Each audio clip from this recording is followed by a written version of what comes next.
ये बात आप जरूर स्वीकार करें कि सोते समय आपको बहुत सावधान रहना है। और प्रायः गलती सोते समय करते हैं उपासक की कोई प्रपंच की बात याद करते हुए या मोबाइल देखते हुए या कोई गंदी चेष्टाओं का आपकी रात बेकार चली जाएगी। अगर गंदी चेष्टा हो गई तो सुबह भी बेकार हो जाएगी, दिन भी बेकार हो जाएगा, निरुत्साहित हो जाओगे। सोते समय आपको समय नहीं देना व्यर्थ चिंतन का। उसी समय विषय चिंतन होता है, उसी समय विषय भोग की आकांक्षा जागृत होती, उसी समय विषय देखने की इच्छा होती। मोबाइल है तो जिस समय आप अपनी शैया पर जाएं स्विच ऑफ कर दें। उसमें मैसेज घंटी आने का कोई भी रास्ता मत रखें। मान लीजिए आप उपासक हैं भगवत प्राप्ति के, 30-35 वर्ष ये नहीं था तो सब मर नहीं गए थे। और बोले इमरजेंसी, जब इसकी 30-35 वर्ष से पहले इसकी कोई रचना नहीं थी, मुझे लगता है, क्योंकि 30-35 वर्ष में ही इसका विस्तार देखा है। नहीं तो कभी किसी के पास मोबाइल नहीं। कोई बड़े अधिकारी तो इतना बड़ा वो, इतना बड़ा वाला वो ऐसे रखते थे। नहीं तो मोबाइल तो हमें लगता है 30-35 वर्ष। तो फिर इमरजेंसी कैसे चलती थी? कैसे चलती थी इमरजेंसी? और आप ब्रह्मा हो क्या कि इमरजेंसी संभाल लोगे? स्विच ऑफ करो। जो सब इमरजेंसी संभालने के लिए तैयार, रात दिन न सोता है, वो हर समय जागृत रहता है, वो हमारा आराध्य देव है। स्विच ऑफ करो, चिंतन लगाओ श्री जी का। ये जो रात्रि के शयन के समय मोबाइल में इधर उधर दृश्य देखने हैं, अपने सर्वनाश का बीज बोना है। मान लो, हमारी प्रार्थना मान लो, ये उस समय मन आपको परेशान करेगा जब कमरे की सिटकिनी अंदर से बंद होगी। सबसे प्रार्थना है रात्रि के शयन के समय। तो बोले फिर ठीक है 10 बजे तक देख लेंगे मोबाइल, इसके बाद शयन के समय भजन कर लेंगे। होगा ही नहीं। क्या तुम देखना चाहते हो? प्रिया प्रीतम के सिवा और कुछ क्या देखना चाहते हो? वो तो सुभग सुंदरी सहज सिंगार, सहज शोभा सर्वांग प्रति सहज रूप वृषभानुनंदिनी। हमारी स्वामिनी जी की सुंदरता छुपाने के लिए आभूषण पहनाए जाते हैं। औरों को तो आभूषण सुंदरता बढ़ाने के लिए, यहां छवि के छिपाए बे को ऐसे के दास होके क्या देखोगे मोबाइल में? क्या देखना चाहते हो? वासना की क्रीड़ा, और तुम उस क्रीड़ा को देखना चाहते हो?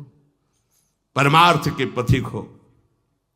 देखना है तो प्रभु को देखने की वृत्ति रखो, अन्यथा मूंद लो आंखें। प्यारे, महान फल प्राप्त करोगे। सबसे प्रार्थना है एकांत में मोबाइल रूपी दुश्मन से बचो।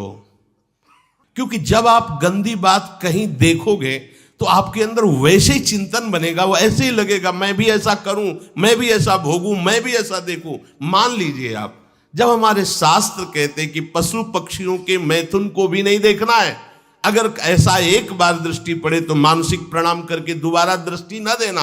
और आप मोबाइल में ऐसी चेष्टाएं देखोगे, कैसे आप भगवत भजन करोगे? कैसे भगवत प्राप्ति का उद्देश्य रख पाओगे? ये कलयुग की बहुत महीन चाल है कि उसके बिना काम नहीं चलेगा और हम तुम्हें काम से युक्त कर देंगे। इसके बिना काम चलेगा नहीं, तुमको रखना पड़ेगा। और जब तुम इसे रखोगे तो हम काम अपना कर लेंगे। कलयुग ने कहा हम अपनी व्यवस्था बना लेंगे। यहां कह रहे जब आप नींद में जा रहे हैं तो बिल्कुल मानो मृत्यु शैया पे जा रहे हैं। आपको उस समय नाम जप में बहुत ध्यान देना है, कहीं मन बहक ना जाए। तो क्या होगा, 5-6 घंटे जो आप लेटोगे ना, वो भी भजन हो जाएगा। हमारा जो सततम योमाम स्मरति नित्यशा है ना, ये पूरा हो जाएगा। नहीं उस समय हम सो जाएंगे तो हमारा 6 घंटे का भी योग हो गया, 6 घंटे भजन रुक जाएगा। और ये 100% पक्की बात अनुभव की कहते हैं। यदि सोते हुए भजन करोगे तो जगते, कई बार तो पकड़ा है कि अगर आधे पद में बेशुद्ध हो गए तो वो पद पूरा जगते ही शुरू हो गया है। मतलब बीच में स्थिति भागवती की रही। जैसे बेहोश करते समय हमने कहा था जब ऑपरेशन के हमें बता देना, तो उनका बाबा अब इंजेक्शन लगाने वाले हैं तो वो 1 मिनट हमें केवल दीजिए, अपनी चित्तवृत्ति। तो जब होश आया तो वही पहले चिंतन चल रहा था, वही चिंतन। जैसे सोने के समय हम बेहोश हुए तो जगने के समय वही चिंतन, ऐसे ही इंजेक्शन से जब बेहोश हुए और जब होश आया तो वही चिंतन चल। बहुत बड़ा चमत्कार अभ्यास का है। नींद खुले तब से लेकर गाढ़ नींद आने तक स्मरण में कभी रुकना नहीं। और आपको एक छूट दे रहे हैं। कभी कभी क्या होता है कि एक मंत्र में, एक नाम में जैसे बहुत देर अभ्यास करते हैं तो मन उबने लगता है। इसका स्वभाव है, ये अनुभव की बातें कहते हैं। इसका स्वभाव है नवम नवम, नहीं तो ये मतलब, तो इसको हम लोगों ने कैसे फंसाया है। जैसे गुरु मंत्र जप रहे, अब 2-3 घंटे लगातार गुरु मंत्र जप, अब इसको उबन बढ़ी, अब ये छोड़ रहा है, बीच बीच में पता चलता है छोड़ना चाहता है, छोड़ रहा है, तुरंत इसको नाम में फंसाया। अब थोड़ी देर नाम में चला, फिर उब रहा है, बहुत विचित्र है ये, अब उसको फंसा दिया। और पीछे की बात अभ्यास के समय, नमामि शमीशान निर्वाण रूपम विभुम व्यापकम ब्रह्मवेद स्वरूपम। चिंतन, पदगान करें, ये भगवान शिव पदगान कर रहे हैं और उसका चिंतन, निर्वाण रूपम विभुम व्यापकम ब्रह्मवेद स्वरूपम। अब अपने यहां अवसर है, सुंदर सुंदर कोई पद गुरु मंत्र जब करते हुए मन जब उमने लगे, राधा वल्लभ श्री हरिवंश, राधा वल्लभ श्री हरिवंश, राधा वल्लभ श्री हरिवंश, इसमें भी उमने लगे, शुरू कर, जोई जोई प्यारो करे सोई मोही भावे, भावे मोही जोई, इसमें भी उबले लगे। सुधा निधि का कोई एक लाइन ले लो, ब्रह्मेश्वरादि सुदुरूह पदारविंद श्रीमत् पराग परमाद्भुत वैभव, ब्रह्मेश्वरादि सुदुरूह छोड़ना नहीं है, तू भाग में नवम नवम दे रहा हूं, नवम नवम। इसको फंसाने के लिए आपके पास अस्त्र हो, जैसे यहां चाकू, यहां पिस्तौल, तलवार, ये वो सब बिल्कुल वीर सजा रहता है, ऐसे ही अपने लोग सजे रहते। छोटा राधा, अब एकदम चिपक गया आके तो कैसे मारे, तो छोटी चाकू है ना वैसे, राधा राधा राधा, थोड़ा दूरी राधा वल्लभ श्री हरिवंश, थोड़ा और दूरी गुरु मंत्र, बड़े बड़े अस्त्र अपने पास रख ले, बहुत भाग रहा है तो फंसा दिया। प्रथम यथावति प्रणव श्री, अब लग पूरा पदगा, पूरा पदगा उसमें लग, प्रथम यथामति प्रणव। भोजन पाते समय ऐसा अभ्यास किया है, 1 घंटा के पहले भोजन नहीं होता, चाहे 2 रोटी पाना हो, समय लगता है भोजन, आराम, एक एक नाम, एक एक, कुछ भी हल्ला मचाओ, कोई फर्क नहीं पड़ेगा, अपना चलेगा। अभ्यास स्नान के समय, भोजन के समय, किसी क्रिया के करते समय, किसी से बात करते समय, सोते समय, ये विशेष स्थान जहां में सावधान रहना है। यहां भजन छूटता है, ध्यान देना, यही भजन छूटता है। चलते समय, क्रियावान होते समय, प्रसाद पाते समय या किसी से बतराते समय, ये सब भजन के छूटने के स्थान है और यहीं पकड़ना है भजन को।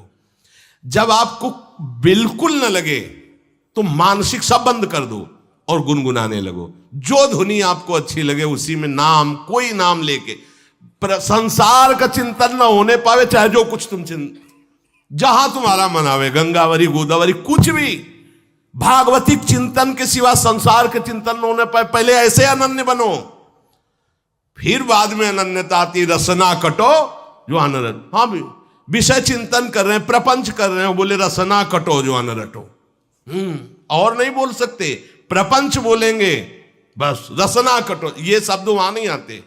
पहले हम आपको छूट देते, भक्त चरित्र, भगवान की चरित्र, नाम, कीर्तन, मंत्र, जो भी चाहो, संसार का चिंतन मत होने देना, पहले ये पकड़ो, फिर आगे चल करके जब पवित्र हृदय होगा तब ये निष्ठा आती, रसना कटो जो अन रटो, निरखियन फुटो नयन। मान लो संसार का चिंतन नहीं करने देना है इसको, आप जैसे बने वैसे करो भागवतिक चिंतन, कोई नाम ले लो, कोई मंत्र ले लो, तुम्हें जो प्रिय लगे, हम छूट देते हैं। ये नहीं करे कि रसना कटो जो अन रटो, ये बाद की बात है, हमें पहले इसका संसार चिंतन रोकना है। कैसे छूटेगा, कैसे छूटेगा, हमें यह पकड़ना है, नहीं तो निष्ठा की बात। जो हरि नाम जगत त्रिशिरोमणि वंश बिना कबहू, हरिवंश बोलेंगे नहीं, हरि बोलना नहीं है, हरि बोलना नहीं, क्योंकि जो हरिनाम जगत त्रिशिरोमणि वंश बिना, हरिवंश बोलना नहीं है क्योंकि प्रपंच में रति। तो क्या करो, जो तुम्हें प्रिय लगे पहले उसे पकड़ो, ये हम अंदर की बात कह रहे, प्रवचन की बात नहीं कह रहे। मन को फंसाना है हमें। राम कृष्ण हरि जहां लगे इसको लगा, पहले इसको फंसाओ, संसार का चिंतन न होने दे। गीता भागवत भक्त चरित्र कुछ भी कहीं भी इसे फंसाओ, पहले संसार का चिंतन न होने दो, फिर लाओ इसको घुमा के निकुंज वाटिका में। फिर तो भागेगा ही नहीं, फिर नहीं भागेगा।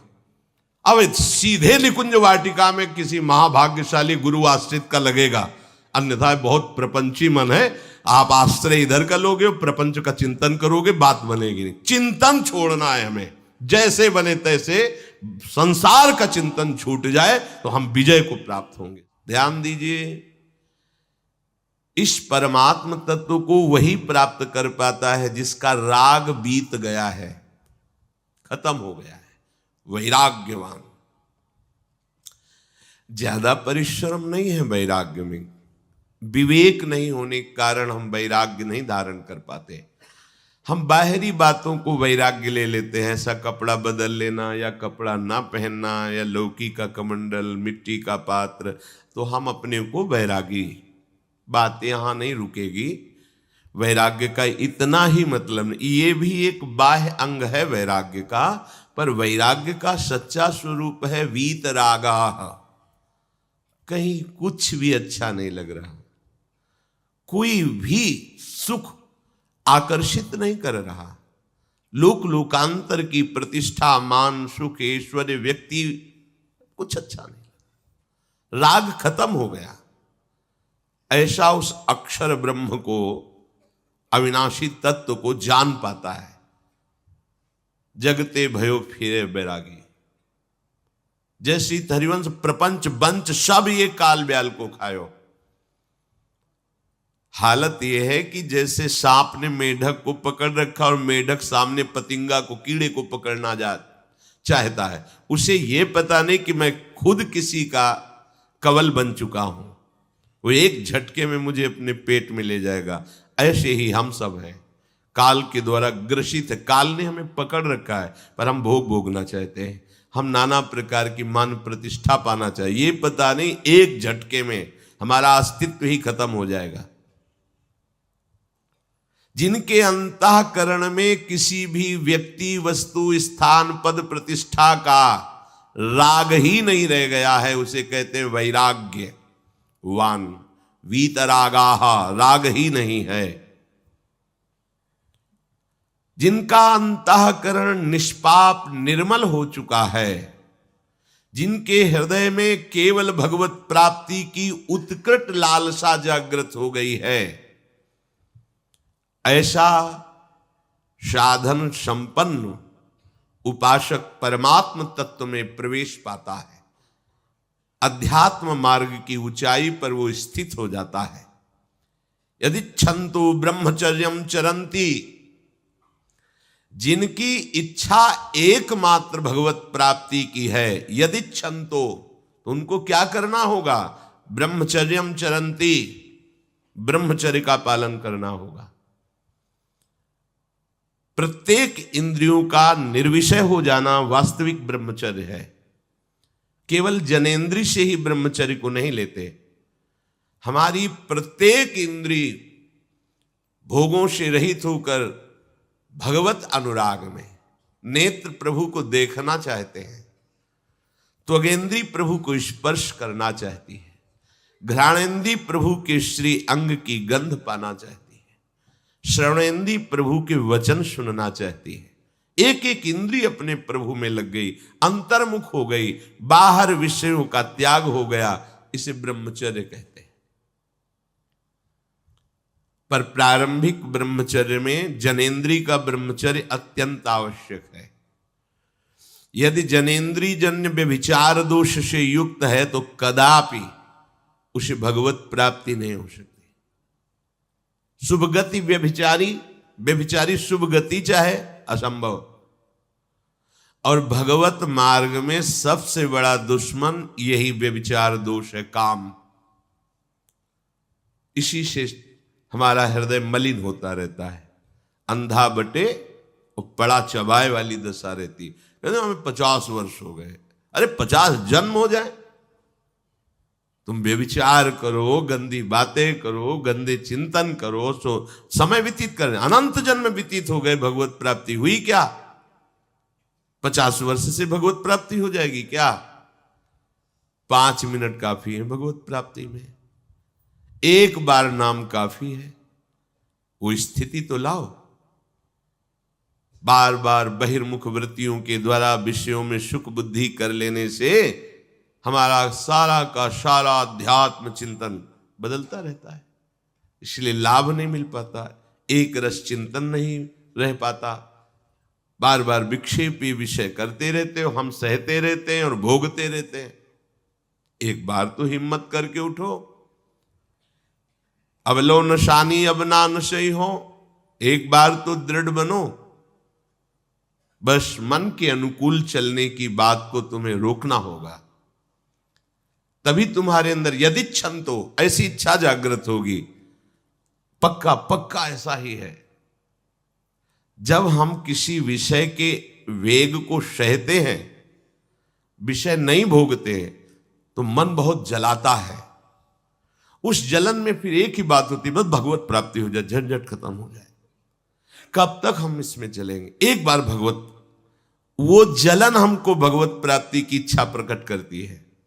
अपने लोग क्या करते हैं, जलन को मिटाने की कोशिश करने लगते हैं, तो भगवत प्राप्ति की इच्छा क्या, भोग प्राप्ति की तृष्णा जागृत हो जाती है। भोगे हुए भोगों को बार बार भोगने की इच्छा का नाम तृष्णा है।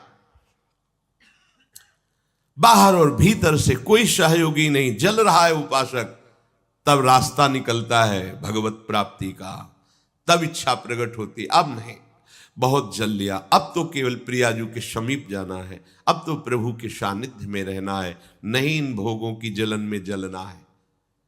पर यहां तक पहुंचने के लिए जलना होगा, तभी लिखा सहित सहित बाढ़ है भगति तास्तिति क्षस्व भारत, क्योंकि आगमा पाइनो अनित्यास, ये नाशवान काम क्रोधादि तुम्हें प्रेरित करेंगे, तुम इनके वेगों को सह जाओ, ये स्थायी नहीं है। आगमा पाइनो है, आने जाने वाले हैं, और ये सहन करने से नष्ट होते हैं, भोगने से बढ़ते हैं। यदि क्षंतो, अगर भगवत प्राप्ति की इच्छा है तो ब्रह्मचर्यम चरंती, ब्रह्मचर्य का पालन करना ही होगा, इसमें कोई गुंजाइश नहीं, क्योंकि आप चल ही नहीं सकते। ध्यान से सुन लो, ये मनोरंजन का मार्ग नहीं है, इसमें मन ही मार तन हारिक वृंदावन में गाज, इसमें मन मारना होगा। प्रायः ये मन को दुलार करने वाले लोग कभी भाग्य से सत्संग में भी आ जाते हैं, कभी श्री विग्रह के दर्शन करने भी मंदिर पहुंच जाते हैं, कभी तीर्थ याटन भी करते हैं, पर इनका कोई लक्ष्य नहीं होता। आज सुन लिया सत्संग, बढ़िया है, लक्ष्य नहीं होता। यहां लक्ष्य वालों की बात हो रही। यदि क्षंतो, यदि तुम्हारी ऐसी इच्छा जागृत हो रही किसी जन्म में भगवत प्राप्ति करनी, तो ब्रह्मचर्यम चरंती, आप सच्ची मानिए, जिसके निकालने में तुमको सुख की अनुभूति हो रही, उसको रोकने में कितनी सुख की अनुभूति होगी। उन्मत्त हो जाओगे, बहुत जल्दी आपके सारे के सारे करण भगवदाकार होने लगेंगे यदि आप ब्रह्मचर्य का पालन करेंगे। शरीर स्वस्थ, हल्का, मन प्रसन्न, नींद आदि पर विजय, कितने गुण ही गुण। और ब्रह्मचर्यहीन आलस्य, प्रमाद, भोगों का चिंतन, मन का डिप्रेशन में पहुंचना, कमर में दर्द, टांगों में दर्द, सर में दर्द, घबराहट होना, बिना किसी कारण के मन भयभीत हो रहा है, भोजन अपच हो रहा है, बिना किसी प्रक्रिया के वीर नाश हो रहा है, बिना किसी प्रक्रिया के। काहे को मृत्यु स्वयं स्वीकार कर रहे हो, ये मृत्यु है। चाहे भगवान दत्तात्रेय जी बोल रहे हैं या भगवान कपिल देव जी बोल रहे हो, जब उपासक को संबोधन करते हैं भगवत प्राप्ति के लिए, तो कहते हैं कि इस भोग वृत्ति को साक्षात मृत्यु रूप देखो, ये मृत्यु है तुम्हारी। जब शरीर राग त्यागना है तो तुम शरीर से भोग भोगोगे तो आसक्ति शरीर की पुष्ट होगी, आसक्ति भोग सुख की पुष्ट होगी, है नहीं। कितने दिन शरीर रहेगा, कितने दिन भोग रहेंगे। विचारवान बनो, ब्रह्मचर्यम चरंती, ब्रह्मचर्य का पालन करो। उपासक जो ब्रह्मचारी होता है उसका खिला हुआ चेहरा रहता है, जैसे कमल खिला हुआ, बिना किसी कारण के उसकी मुख मुद्रा में प्रसन्नता होती है। जो ब्रह्मचर्यहीन होता है बुझा हुआ चेहरा होता है, तेजहीन, बिना किसी कारण के वो शोकग्रस्त लगता है। बैठा है, आपको लग रहा है शांत है, लेकिन आप चेहरे को देखो, वो एक शोकग्रस्त है, कुम्हलाया हुआ चेहरा, अशांत चेहरा। मुख प्रसन्न, तन तेज विराजा, यह है ब्रह्मचर्यम चरंती, भगवत आराधन संपन्न उपासक का। जैसे आग में पैर रखते हुए कोई चले तो कैसे चलेगा, ऐसे ही ब्रह्मचारी की पहचान है। इतनी स्फूर्ति उसके अंदर होती, जैसे आग में चलने वाला पूरा पैर नहीं रख पाएगा, अगला कदम रख देगा क्योंकि ताप लग रहा है, ऐसे उसकी स्फूर्ति होती पैरों में। उसकी आंखें एकाग्र रहती है, चंचलता इधर उधर या बार बार झपकना यह विषयी पुरुष का लक्षण है। बार बार पलक झपकना यह विषयी पुरुष का लक्षण है। इधर उधर ताक झांक, चंचलता, ऐसा बैठे तिनका तोड़ रहा है, पैर हिला, ये सब विषयी पुरुष के लक्षण है। ये तो बिल्कुल साधारण स्पष्ट दिखाई देता है आदमी विषयी है या ब्रह्मचारी, एक सेकंड में लक्षण होते हैं। आपको जब भगवत मार्ग का अवसर मिला है तो गृहस्थ हो, संतान हो गई, ब्रह्मचर्य से रहो। नहीं चाहिए संतान तो भ्रूण हत्या, गर्भ हत्या जैसे महापाप करने की क्या जरूरत है। उसी वीर से संतान उत्पन्न होती है जिसको आप नष्ट कर रहे हो, जिसको आप ऐसे पानी में बहा रहे हो, व्यर्थ फेंक रहे हो, तो उसको भ्रूण हत्या का पाप लग रहा है, तो तुमको पुण्य लग रहा है, वीरपात कर रहे हो तुम्हें भी वही हत्या लग रही है, क्योंकि उसमें वही जीवात्मा है जो मां के गर्भ में जाके बालक रूप धारण कर लेती है, उसको तुम नष्ट कर रहे हो। पर बुद्धि भ्रष्ट हो गई है, समझ में नहीं आता, व्यर्थ में वीरपात करते हो, व्यर्थ में। तुम्हारा भजन बनेगा, तुम अध्यात्म के योगी बनोगे, मजाक है अध्यात्म का मार्ग। होश में हो जाओ, ये मन के दुलार को बंद करो। जब तक इच्छा ही नहीं भगवत प्राप्ति की तो फिर तुम कैसे भगवत प्राप्ति कर पाओगे। भगवत प्राप्ति की इच्छा कैसे होगी जब तुम्हारी इस तरह से निंदनीय वृत्तियां हैं। इंद्रियों को दुलार कर रहे हो, मन को दुलार कर रहे हो, भगवत प्राप्ति चाहते हो, आचरण नीच और चाहते हो उच्च पदवी। सावधान हो जाओ।